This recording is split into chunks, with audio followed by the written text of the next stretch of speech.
Viewers good morning. എല്ലാവർക്കും നമസ്കാരം. സച്ചിയുടെയും രേവതിയുടെയും ഇന്നത്തെ വിശേഷത്തിലേക്ക് എല്ലാവർക്കും സ്വാഗതം കേട്ടോ. അപ്പൊ നമ്മുടെ വർഷ നമ്മുടെ ചന്ദ്രമതിയെ നിർത്തി പൊരിച്ചുകൊണ്ടിരിക്കുക.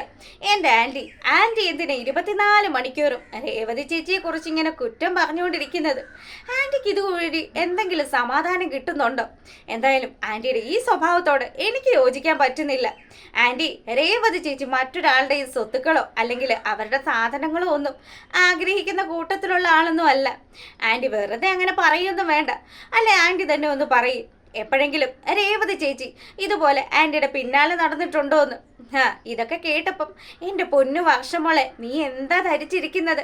അവള് പെരുങ്കള്ളിയാ. ഈ സച്ചി ഉണ്ടല്ലോ, ഇന്നലെ നിന്റെ അമ്മയെ അപമാനിച്ചില്ലേ? അതിൻ്റെയൊക്കെ പിന്നിൽ ആരാണെന്നാ നീ മനസ്സിലാക്കുന്നത്? ആ രേവതിയാടി. അവളിങ്ങനെ സ്ക്രൂ തിരിച്ചു കൊടുത്ത് വിടുന്ന പാവയാ ഈ സച്ചി. അതൊക്കെ കേട്ടപ്പോൾ വർഷയാണെങ്കിൽ എൻ്റെ ആൻറ്റി ചുമ്മാ എല്ലാ കാര്യങ്ങളും കൊണ്ടുപോയി രേവതി ചേച്ചിയുടെ തല കെട്ടിവെക്കാനൊന്നും നോക്കണ്ട. നല്ലത് ഏതാണ് ചീത്ത ഏതാണെന്നൊക്കെ തിരിച്ചറിയാനുള്ള അത്യാവശ്യം ബോധമൊക്കെ എനിക്കുമുണ്ട്. ഇതൊരുമാതിരി ഞാൻ ഡബ് ചെയ്യുന്ന സീരിയലിലെ ആ ഒരു സീനൊക്കെ പോലെയുണ്ട്.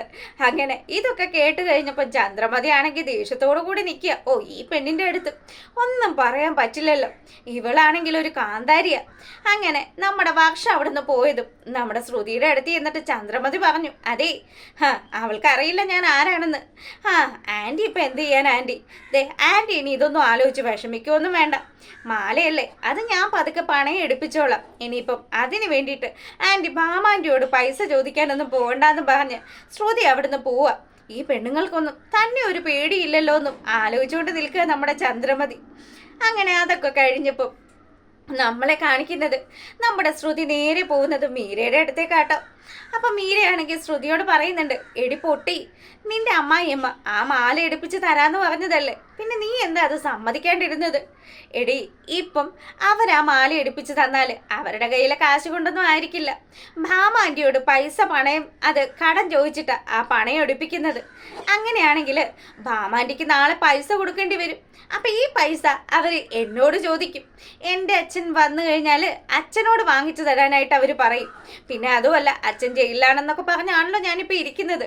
എൻ്റെ മോളെ, ഞാൻ പല കാര്യങ്ങളും ആലോചിച്ചും കണ്ടുമൊക്കെയാണ് മുന്നോട്ട് പോകുന്നതെന്ന് കൂടി നമ്മുടെ ശ്രുതി പറയുക. കൊള്ളാം കൊള്ളാം, നിനക്ക് നല്ല കാഞ്ഞ ബുദ്ധിയാണല്ലോ. പിന്നെ അല്ലാതെ ചന്ദ്രമതിയെ പോലെയുള്ള ഒരു അമ്മായി അമ്മയും വെറുക്കണമെങ്കിൽ നല്ല ഒന്നാന്തരം ബുദ്ധി വേണം. അങ്ങനെ അവർ കൂട്ടുകാർ തമ്മിൽ അവിടെ വെച്ച് പിരിയാട്ടോ. അത് കഴിഞ്ഞപ്പോൾ നമ്മളെ കാണിക്കുന്നത് നമ്മുടെ രേവതിത പൂമാലയൊക്കെ കെട്ടി ഇങ്ങനെ ഉമ്മറത്തിരിക്കുക. നല്ല ക്ഷീണമുണ്ട്.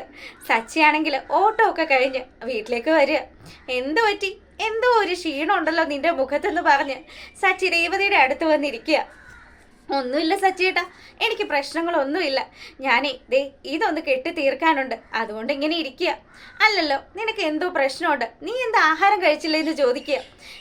ഞാൻ കഴിച്ചുവെന്നേ, എനിക്ക് കുഴപ്പമൊന്നുമില്ല. അല്ല, നിന്റെ മുഖത്ത് എന്തോ ക്ഷീണമുണ്ടെന്ന് പറഞ്ഞ് സച്ചി പതുക്കെ നമ്മുടെ രേവതി ഒന്ന് തൊട്ടു നോക്കുക. ഈ സമയമാണെങ്കിൽ രേവതിക്ക് പൊള്ളുന്ന പനി. അങ്ങനെ തന്നെ നമ്മുടെ സച്ചിയാണെങ്കിൽ ഇങ്ങനെ ഇരുന്ന് പൂമാല കെട്ടിയിട്ടൊന്നും ഒരു കാര്യമില്ല.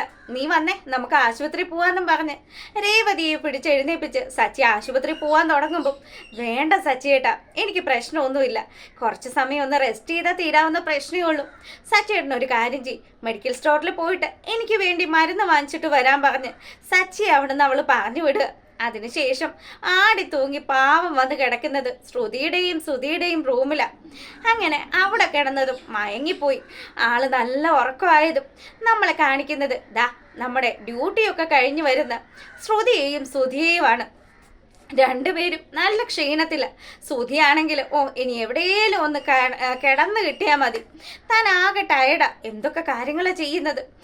ഇങ്ങനെയാണെങ്കിൽ എൻ്റെ കാര്യം എന്താകുമെന്നൊക്കെ പറഞ്ഞ് അവനാണെങ്കിൽ ഭയങ്കര പേടിയിൽ നിൽക്കുമ്പോൾ എൻ്റെ സുധി ബിസിനസ് ഒന്ന് പച്ച പിടിക്കുന്നത് വരെ ഇതുപോലെയുള്ള കഷ്ടപ്പാടുകളൊക്കെ ഉണ്ടാവും. എടി ശ്രുതി, എന്നാലും ഞാൻ ഇന്ന് നിലത്തിരുന്നിട്ടില്ലടി, അതിനു വേണ്ടി ഞാൻ ഇന്ന് കിടന്ന് ഓടുകയായിരുന്നു. അതൊന്നും ഇനി പറഞ്ഞിട്ട് ഒരു കാര്യമില്ല. ഇപ്പം എന്തായാലും നിങ്ങൾ പോയി കിടക്കാൻ നോക്ക്. അങ്ങനെ ശ്രുതിയാണെങ്കിൽ ആ ജഗ്ഗിന്ന് വെള്ളമൊക്കെ കുടിച്ചു. ശ്രുതി നേരെ റൂമിലേക്ക് പോവാ. അവൻ അവിടെ ചെല്ലുമ്പോൾ കാണുന്ന കാഴ്ച കട്ടിലിൽ കിടക്കുന്ന രേവതിയാണ്. ആഹാ, ഈ അഹങ്കാരി എപ്പോൾ വന്ന് ഇവിടെ കയറി കൂടി? ഓ, ഈ ആഴ്ച മുഴുവനും ഇവളാണല്ലോ ഈ റൂമിൽ കിടക്കേണ്ടത്. അതുകൊണ്ട് നേരത്തെ സ്ഥലം പിടിക്കാൻ വന്നതായിരിക്കും. അങ്ങനെ നമ്മുടെ ശ്രുതിയാണെങ്കിൽ കിടന്ന് അലറാൻ തുടങ്ങി. ശ്രുതി, ഒന്നിങ്ങ് വന്നേ, ദേ ഇവിടെ രേവതി കിടക്കുന്നു. ഇവള് കിടക്കുന്നത് കാരണം എനിക്ക് കിടക്കാൻ പറ്റത്തില്ല എന്ന് പറഞ്ഞ് ശ്രുതി കിടന്ന് ബഹളം വെക്കുക. നമ്മുടെ ശ്രുതി വന്നിട്ട്, ശരിയാണല്ലോ, ഇവളെന്ത് ഇവിടെ വന്ന് കിടക്കുന്നത്? ഇനി ഇവൾക്ക് വല്ല വയ്യാഞ്ഞിട്ടും ആയിരിക്കുമെന്ന് അവളിങ്ങനെ ആലോചിച്ചുകൊണ്ട് നിൽക്കുമ്പോൾ നമ്മുടെ ചന്ദ്രമതിയെ വിളിച്ചു വരുത്തുക ശ്രുതി. ആ, കണ്ട കാഴ്ച തന്നെ കൊള്ളാലോ. ഇവൾ ഇച്ചിരി മുന്നേ ഉമ്മറത്തിരുന്ന് മാല കെട്ടുന്നത് കണ്ടതാണല്ലോ. അവൾ ഇത് എപ്പോൾ വന്ന് കിടന്നു?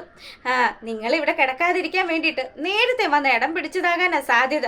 അല്ലാണ്ടി അവൾക്കിനി വല്ല വയ്യായിക ഉണ്ടോ എന്ന് ശ്രുതി ചോദിച്ചതും, ഓ, എന്നാ വയ്യായിക വരാനാ? അല്ലെങ്കിലും നിങ്ങളെയൊക്കെ പോലെയാണോ ഇവളിങ്ങനെ ഇവിടെ കയറി കിടന്നാൽ അത് ശരിയായില്ലല്ലോ. അമ്മ, എനിക്കിപ്പോൾ കിടക്കണമെന്ന് പറഞ്ഞു ശ്രുതിയാണെങ്കിൽ ഒരേ നിർബന്ധം. അങ്ങനെ നമ്മുടെ ചന്ദ്രമതി ആണെങ്കിൽ, എടി അസത്തെ, എഴുന്നേക്കെന്ന് പറഞ്ഞ് രേവതിയെ തട്ടിപ്പൊക്കി എഴുന്നേപ്പിച്ചു. രേവതി ആണെങ്കിൽ നല്ല അവശതയിൽ എഴുന്നേറ്റ്. അമ്മ, എനിക്ക് നല്ലതുപോലെ പനിക്കുന്നുണ്ട്, എനിക്ക് വയ്യാത്ത കൊണ്ട് ഞാൻ കിടന്നു പോയതാ. എന്തായാലും ഞാൻ എഴുന്നേറ്റ് തരാമെന്ന് പറഞ്ഞ് അവൾ പതുക്കെ അവിടെ നിന്ന് എഴുന്നേക്കുക. എടി, നീയൊക്കെ ഇവിടെയല്ല കിടക്കേണ്ടത്, നിനക്ക് ആ ഹാളിൽ കിടന്നാൽ എന്താ പ്രശ്നം? അമ്മ, ഞാൻ പറഞ്ഞില്ലേ, എൻ്റെ ശരീരത്തിന് നല്ല ക്ഷീണം ഉള്ളത് കൊണ്ട് ഞാൻ അങ്ങനെ കിടന്നു പോയതാണെന്ന്. ഇതിൻ്റെ ഇടയ്ക്ക് നമ്മുടെ രവി വന്നായിരുന്നു കേട്ടോ. പുള്ളിക്കാരനും വന്ന് പറയുന്നുണ്ട്, രേവതി അങ്ങനെയൊന്നും കിടക്കുന്ന കൂട്ടത്തിലല്ല, അവൾക്ക് എന്തോ ക്ഷീണം സംഭവിച്ചത് കൊണ്ടാണ്, അവൾ റെസ്റ്റ് ചെയ്തോട്ടെ, ആരും അവളെ ശല്യപ്പെടുത്തരുതെന്ന്. അങ്ങനെ നമ്മുടെ ചന്ദ്രമതി ആണെങ്കിലും, പറ്റില്ല, ഇവിടെ കിടക്കാൻ പറ്റത്തില്ല, മര്യാദക്ക് എഴുന്നേറ്റ് പൊയ്ക്കേന്ന് പറഞ്ഞ് നമ്മുടെ രേവതിയെ പിടിച്ച് വലിച്ച് ആ ഒരു ഡോറിൻ്റെ അവിടെ കൊണ്ടുവന്നതും സച്ചിയുടെ മുന്നിലേക്ക് ചന്ദ്രമതി ചെല്ലുന്നത്. ഇത് കണ്ടപാടെ തന്നെ നമ്മുടെ ചന്ദ്ര ഒന്ന് ഞെട്ടി. ദൈവമേ, ഇവൻ്റെ മുന്നിലാണല്ലോ എത്തിപ്പെട്ടിരിക്കുന്നത്, ഇവൻ ഇന്ന് തന്നെ വലിച്ചു കീറുമല്ലോ. നിങ്ങൾ കൊള്ളാട്ടോ, നിങ്ങൾ എൻ്റെ അമ്മയായി പോയി, അല്ലായിരുന്നെങ്കിൽ നിങ്ങളെ ഞാൻ പറപ്പിച്ചേനെന്ന് പറഞ്ഞ് ചന്ദ്രമതിയുടെ നേരെ ചെല്ലുക. സച്ചി, എൻ്റെ ഭാര്യയോട് ഇത്രയും ക്രൂരമായി പെരുമാറാനായിട്ട് നിങ്ങൾക്ക് എങ്ങനെ മനസ്സ് തോന്നി? പനിച്ചു കറച്ച് കിടക്കുകയല്ലേ അവളെ ഇങ്ങനെയൊക്കെ ഉപദ്രവിക്കാൻ നിങ്ങൾക്ക് എങ്ങനെ മനസ്സ് തോന്നിയെന്ന് ചോദിച്ച് സച്ചി നമ്മുടെ ചന്ദ്രമതിയെ ചോദ്യം ചെയ്യാൻ തുടങ്ങി. ഈ സമയമാണെങ്കിൽ ഈ ബഹളം കേട്ടുകൊണ്ട് വർഷയും ശ്രീകാന്തും അതുപോലെ നമ്മുടെ ബാലനും ഒക്കെ വരിക. അപ്പം ബാലനല്ല, രവി അച്ഛൻ വന്നതും അച്ഛൻ പറയുന്നുണ്ട്, അയ്യോ, രേവതി അവിടെ കിടക്കുന്നുണ്ടായിരുന്നല്ലോ, മോളോട് അവിടെ കിടന്നോളാൻ പറഞ്ഞത് ഞാൻ തന്നെയായിരുന്നല്ലോ, പിന്നെ ഇതാരാ ഈ കൊച്ചിനെ എഴുന്നേൽപ്പിച്ചുകൊണ്ട് വന്നത്? ദേ നിൽക്കുകയല്ലേ ഈ രാക്ഷസി, ഇവർ തന്നെ ഇത് ചെയ്തേന്നും പറഞ്ഞ് സച്ചിയാണ് നല്ല ദേഷ്യത്തിൽ നിൽക്കുക. അമ്മയ്ക്ക് ഇത് എങ്ങനെ തോന്നിയെന്ന് ശ്രീകാന്തും വർഷയും ഒക്കെ ചോദിക്കുന്നുണ്ട്. ആ സമയമാണെങ്കിൽ ചന്ദ്രമതി നിന്നങ്ങ് ഉരുകുക. എന്ത് ചെയ്യണം എന്നറിയാൻ പാടില്ലാത്ത അവസ്ഥയിൽ. എന്നാലും രേവതി ചേച്ചിക്ക് നല്ല അവശതയുള്ള ഈ സമയത്ത് അമ്മ ഇങ്ങനെ ചെയ്തത് ശരിക്കും മോശമായിപ്പോയി. അമ്മയ്ക്ക് ഇത് എങ്ങനെ സാധിക്കുന്നുവെന്ന് വർഷയും നമ്മുടെ ചന്ദ്രയോട് പറയുക. അതിന് ഇവൾക്ക് അതിനു വേണ്ടി അസുഖമൊന്നും ഇല്ലെന്നേ, നോക്ക് തീ പോലെ പൊള്ളുന്നുണ്ട്, ഞാനേ ഇവളെയും കൊണ്ട് ആശുപത്രി പോവാന്ന് പറഞ്ഞതാ. ആ സമയത്ത് ഇവൾ സമ്മതിക്കാതിരുന്നത് കൊണ്ട് മെഡിക്കൽ സ്റ്റോറിൽ പോയി മരുന്ന് വാങ്ങിക്കൊണ്ട് വരുന്ന സമയത്താണ് ഞാൻ ഈ കാര്യം കാണുന്നത്. ഞാൻ ജീവിച്ചിരിക്കുമ്പോൾ എൻ്റെ ഭാര്യയോട് നിങ്ങൾ ഇങ്ങനെയാണ് ചെയ്യുന്നതെങ്കിൽ ഞാൻ ഇല്ലാത്തപ്പോൾ എൻ്റെ ഭാര്യയുടെ അവസ്ഥ എന്തായിരിക്കും എന്നൊക്കെ പറഞ്ഞ് സച്ചയാണെങ്കിൽ നല്ല ദേഷ്യത്തിൽ നിൽക്കുന്നതും ചന്ദ്രയും അതുപോലെ നമ്മുടെ ശ്രുതിയും ഒക്കെ മറ്റുള്ളവരുടെ മുന്നിൽ കുറ്റക്കാരായി നിൽക്കുന്നതും ഒക്കെയാണ് ഇന്നത്തെ വിശേഷത്തിലുള്ളത്. വീഡിയോ ഇഷ്ടമായിട്ടുണ്ടെങ്കിൽ എന്തായാലും ലൈക്ക് ചെയ്തിട്ട് കാണുക. എല്ലാവർക്കും നല്ലൊരു ദിവസം ആശംസിക്കുകയാണ്. അപ്പോൾ ഓക്കെ, താങ്ക്